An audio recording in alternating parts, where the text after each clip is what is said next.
Good morning students. सो आज हम बात करेंगे अपने अगले नेक्स्ट टॉपिक की, that is the lubrication system. So it includes the oil pumps, oil tanks, filters, coolers and connecting pipes. The function of the lubrication system is to reduce the friction of moving parts and reduce the wear and tear of the engine. मतलब lubrication system का function क्या रहता है ना कि basically उसमें क्या क्या कंपोनेंट रहते हैं। ऑयल पंप्स रहते हैं, ऑयल को फ्लो फोर्सफुली सर्कुलेट करने के लिए। उसके बाद ऑयल टैंक्स रहती है वाटर को, ऑयल को रिजर्वायर करने के लिए। उसके बाद फिल्टर्स रहते हैं ऑयल को साफ़ करने के लिए। कूलर्स लगे रहेंगे जब ऑयल हॉट हो जाएगा तो उसको ठंडा करने के लिए। और उसके बाद कनेक्टिंग पाइप्स।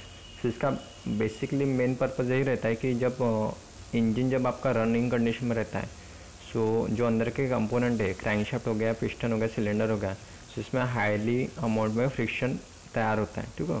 सो इस फ्रिक्शन को मिनिमाइज और रिड्यूस करने के लिए हम ऑयल का यूज़ करते हैं और इससे क्या होती है, इंजन की एफिशिएंसी भी बढ़ जाती है। इसके बाद नेक्स्ट टॉपिक रहेगा आपका इंजन स्टार्टिंग सिस्टम। मतलब बेसिकली इंजन को हम 3 टाइप से स्टार्ट करते हैं, ठीक है। सो इसके बेसिकली 3 पॉइंट्स हैं। इसका पहला पॉइंट देखते हैं। तो पहला पॉइंट है इसका starting by an auxiliary engine. Auxiliary engine मतलब एक मेन कंपोनेंट, छोटा कंपोनेंट रहता है इंजन का, हम उससे इंजन को हम स्टार्ट करते हैं।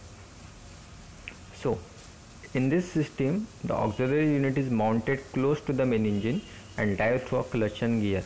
ये जो ऑक्सिलरी यूनिट है आपका, ये मेन इंजन के नज़दीक हम लगाते हैं और ये ऑपरेट होता है क्लच एंड गियर से। Clutch is first disengage and the auxiliary engine started by hand और सेल्फ स्टार्टेड मोटर। सो इसको हम क्या करते हैं, जो आपका जो मेन इंजन है पहले उसका क्लच एंड गियर अरेंजमेंट को हम डिसंगेज करते हैं, ओके, ठीक है। उसके बाद बाय हैंड और बाय हैंडल से हम क्या करते हैं, छोटे इंजन को हम घुमाते हैं, ठीक है। उसके बाद घुमाने के बाद क्या करते हैं, जब छोटा इंजन स्टार्ट हो जाता है तो स्टार्ट करता है बड़े इंजन को, ठीक है। When it warms up and runs normally the drive gear is engage through clutch and main engine crank for starting. तो कहते हैं जैसे वार्म अप हो गए तो ये क्या हो जाता है, फिर इसका जो क्लच एंड गियर है ये इंगेज पोजीशन में आ जाता है और आपका मेन जो इंजन है वो आपका रन हो जाता है, ठीक है। उसके बाद आपका नेक्स्ट आएगा यूज़ ऑफ इलेक्ट्रिक मोटर और सेल्फ स्टार्टर। मतलब मेन इंजन को स्टार्ट करने का हम इलेक्ट्रिक मोटर भी यूज़ कर सकते हैं, वो सेल्फ स्टार्टर भी रहता है। सो these are employed for small diesel and gasoline engine. Storage batteries 12 volt to 36 volt is used to supply power to an electric motor। मतलब बेसिकली इसमें क्या यूज़ करते हैं, बैटरी यूज़ करते हैं पावर सप्लाई के लिए। उसकी कैपेसिटी रहती है 12 वोल्ट से लेकर 36 वोल्ट तक, which is geared to flywheel with arrangement for automatic disengagement after the engine started। so basically ये क्या होता है, एक फ्लाईव्हील के साथ अरेंजमेंट रहती है इसकी, ठीक है, for automatic disengagement after the engine started. मतलब क्या हो जाएगा, जैसे आपका इंजन स्टार्ट हो गया तो ये क्या हो जाएगा, डिस्कनेक्ट हो जाएगा। जो आपका जो बैटरी से जो आप सप्लाई दे रहे हैं वो क्या हो जाएगा, आपका डिसकनेक्ट हो जाएगा और आपका जो इंजन है वो स्टार्ट हो जाएगा। Motor draws heavy current and is designed to engage for 30 seconds after which is pull off for a minute and they re-engage। इसका जो टाइम रहता है करंट सप्लाई को मिनिमम रहता है 30 सेकंड तक, ठीक है।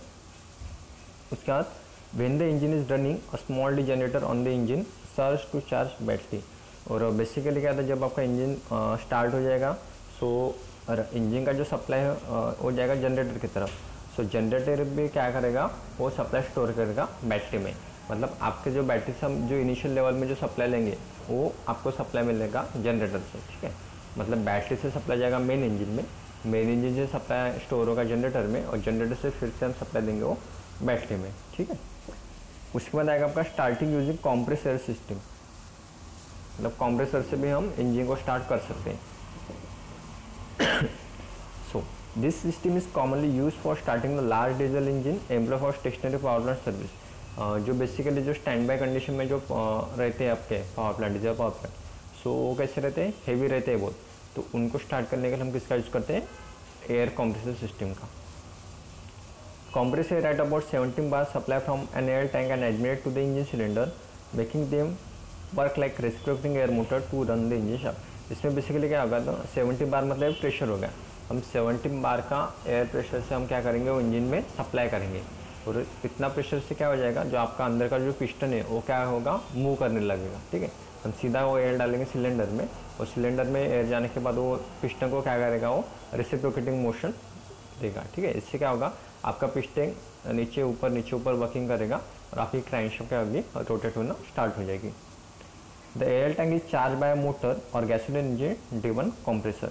और आपका एयर टैंक चार्ज कैसे होता है, वो होता है कंप्रेसर से। उसको हम किससे चार्ज करते हैं, गैसोलीन इंजन से, या फिर मोटर से भी हम उसको चार्ज कर सकते हैं। This system include storage tank, safety wall and interconnecting pipe work. Okay, so ये बेसिकली हमने 3 सिस्टम देखी है। सबसे पहले जो सिस्टम थी वो थी स्टार्टिंग बाय ऑक्सिलरी इंजन, उसके बाद यूज़ ऑफ इलेक्ट्रिक मोटर और सेल्फ स्टार्टर, उसके बाद आपका स्टार्टिंग यूजिंग कंप्रेसर सिस्टम।